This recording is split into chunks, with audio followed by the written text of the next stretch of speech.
Il est 6h43 sur RMC et RMC Découverte. Bonjour Rachid Boudjema.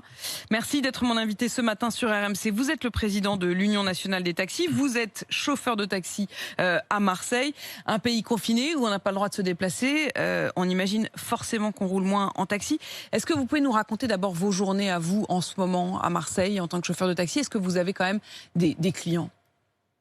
Le quotidien d'un chauffeur de taxi dans les grandes métropoles, c'est 9 heures d'attente pour faire une course parfois de 10 à 12 euros.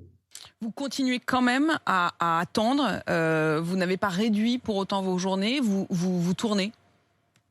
On a cette obligation dans la profession déjà de maintenir un service public, ne serait-ce que juste pour répondre aux demandes éventuellement des malades qui auraient besoin d'être transportés ou des soignants qui auraient besoin de se déplacer. On est obligé de maintenir une présence. Ceci étant dit, c'est la déprime qui nous gagne, moi et mes collègues. C'est des journées harassantes, c'est des journées parfois où on fait, encore une fois, dans le meilleur des cas, 3 courses.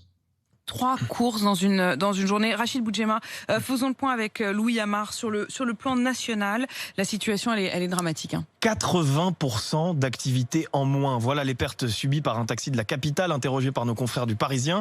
La centrale G7 évoque, elle, une baisse de plus de 50% de son activité. Mais cela fait plusieurs semaines que les taxis sont dans le rouge. Le couvre-feu de la fin octobre les avait déjà sérieusement affectés, puisque 20% des chauffeurs travaillent exclusivement de nuit. Alors bien sûr, il y a les aides du gouvernement, le fonds de solidarité, mais cela n'est pas toujours suffisant, puisqu'un taxi doit payer plus de 2000 € de charges par mois avant de se verser un salaire. Et puis les VTC non plus ne sont pas épargnés. La compagnie FreeNow a vu sa demande chuter de 40% la semaine où le couvre-feu a été instauré à Paris. C'est encore plus évidemment depuis le confinement. Quant au leader du marché, Uber, il n'a pas communiqué de chiffres officiels mais reconnaît aussi une lourde perte de chiffre d'affaires.